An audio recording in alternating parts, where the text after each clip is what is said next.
आजको भिडियो अलि कन्ट्रोभर्शियल छ। यस्तो टपिकको बारेमा कोही युट्युब च्यानल कुरा गर्दैन किनकि मान्छे जति नै धनी भए नि गाडमा दम किन्न सक्दैन के। यो भिडियो सायद मेरो लास्ट भिडियो हुनसक्छ र यदि मैले यसपछि भिडियो हाल्न छोडेँ भने यदि बुझ्नु कि त म जेल गइसकेँ कि त स्वर्ग। आज म कुरा गर्न जाँदैछु नेपालमा भएको सबभन्दा खत्तम जातको बारेमा।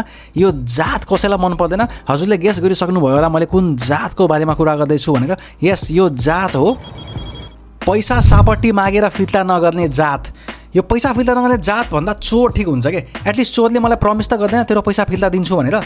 एन्ड डोन्ट गेट मी रङ, मैले त्यस्तो मान्छेको बारेमा कुरा गरिरहेको छैन जसले बाध्यतामा पैसा माग्छ र चाहेर पनि तिर्न सक्दैन। नो नो नो, म यस्तो मान्छेहरूको बारेमा कुरा गर्दैछु जसले सानो हुँदा नेपाली सब्जेक्टमा एउटा उखान पढ्न बिर्सेको थिए कि घाँटी हेरेर हाड निल्नुपर्छ भन्ने उखान।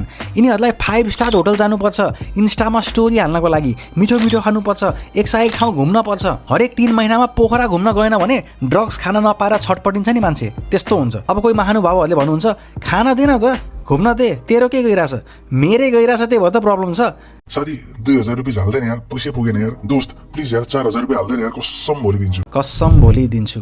4 वर्ष भइसक्यो मुजीले पैसा फिर्ता नगरेको। होइन, पैसा छैन भने नजाने यार महँगो रेस्टुरेन्टमा। यो त कमन सेन्स होइन र के हो। यिनीहरूको बाहना फेरि के हुन्छ थाहा छ? दोस्त चिकसँग आएको थियो यार, रेस्टुरेन्टमा पैसै पुगेन यार, प्लिज यार 3000 रुपियाँ हाल्दैन प्लिज यार, हात जोड्छु यार, खुट्टा ढोक्छु यार। मैले एउटा कुरा भन्न साथीहरू, यो मुजीले आफ्नो पर्समा कति पैसा छ नहेरिकन केटी घुमाउने अनि यसको इज्जत चाहिँ मैले बचाइदिनु पर्ने। पैसा छैन भने नघुमा न केटी यार। होइन ठिक छ घुमा, तर जति पैसा छ त्यही हिसाबले घुमा न। घाँटी हेरेर हाड निल्न। दिएँ मैले 3000, 2 वर्ष भइसक्यो अझैसम्म फिर्ता गरेको छैन। अहिले त मैले आश पनि मागिसकेँ, मागेको थिएँ थुप्रैचोटि, अस्तिको पैसा दिएन यार प्लिज यार, एकदम अर्जेन्ट छ यार। के भन्छ थाहा छ? दिइहाल्छु नि मुजी, खाएर भाग्छु र जाबो तेरो 3000 रे, जाबो तेरो 3000। मादर चोद। अब यत्रो टाइम भइसक्यो आफ्नै पैसा माग्न पनि लाज, चित्तै नबुझ्ने कि फेरि। मेरो कसम त्यो साथीले मसँग 3000 रुपियाँ माग्यो न चिक्सको बाहनाले, पैसा फिर्ता गरेन। अनि लाज नभएकोले फेरि पैसा माग्छ यार। पहिलाको त फिर्ता गरेर सुरुमा। यिनीहरूको लास्ट रिजोर्टवाला बाहना के हुन्छ थाहा छ? मम्मीलाई सन्चो छैनवाला बाहना। साथी मम्मीलाई सन्चो छैन यार, यहाँ हस्पिटल आएको थिएँ, 8000 रुपियाँ पुगेन यार, प्लिज यार 8000 रुपियाँ हाल्दैन, एकदमै अर्जेन्ट छ यार। म कसम तँलाई यो 8000 अनि अगाडिको 5000 एकैचोटि दिन्छु अर्को महिनामा। टोटल 13000 भयो।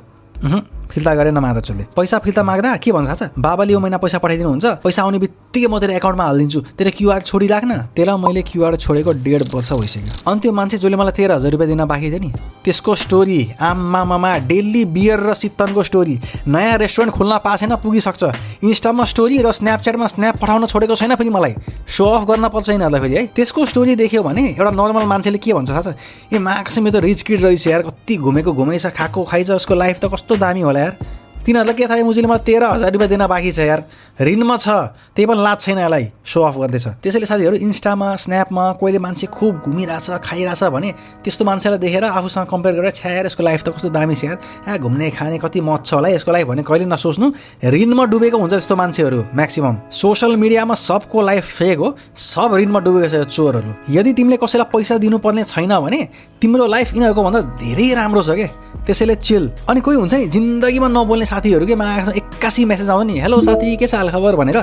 त्यो हेलो साथीमै मैले बुझिसक्छु कि यो पैसा माग्ने फिराकमा छ भनेर। त्यसले हेलो साथी पठाउँछ, मैले रिप्लाईमा घन्टा दिन्न भनिदिन्छु कि सिधै। अब मोरल अफ द स्टोरी साथीहरू, तिमीलाई चाहिएको बेलामा कसैले पैसा दिएको छ भने उसको पैसा टाइममा फिर्ता गरिदियो यार। मान्छेले सापट्टि दिने भनेको पैसा धेरै भएर होइन कि, तिमी माथि विश्वास भएर हो, तिमीलाई साथी मानेर हो। त्यस्तो मान्छेको विश्वास कहिले नतोड्नु है, दिमाग खराब हुन्छ कि, टेन्सन हुन्छ। मैले भगवान कसम भनेको, मैले सपनामा मेरो त्यो साथीले मलाई पैसा फिर्ता गरेको, मैले झगडा गरेर आफ्नो पैसा फिर्ता मागेको देखिराख्छु क्या बेला बेलामा के। त्यस्तो सपना देख्नु भनेको मेरो दिमागमा कति असर पार्यो होला त्यो कुराले, सोच न। अब मलाई सानैदेखि मम्मी बाबाले सिकाउनु भएको पैसाको महत्त्व। अब मिडल क्लास फ्यामिलीमा जन्मेको भयो नि होला, नचाहिने कुरामा 10 रुपियाँ खर्च हुँदा नि एकदम मनखत लाग्छ क्या मलाई। र हजुरले पनि मेरो कुराहरूसँग रिलेट गर्न सक्नुहुन्छ भने let me know in the comments. र हजुरले आफ्नो साथीलाई कति पैसा सापट्टि दिनुभएको छ नाम र पैसा सहित कमेन्टमा लेख्नु होला है। Thank you so much for watching this video guys. यो भिडियोलाई लाइक र यो च्यानललाई सब्सक्राइब गरिदिनु होला। यदि भन्दै एउटा कुरा म फेरि दोहोऱ्याएँ, घाँटी हेरेर हाड निल जाठा।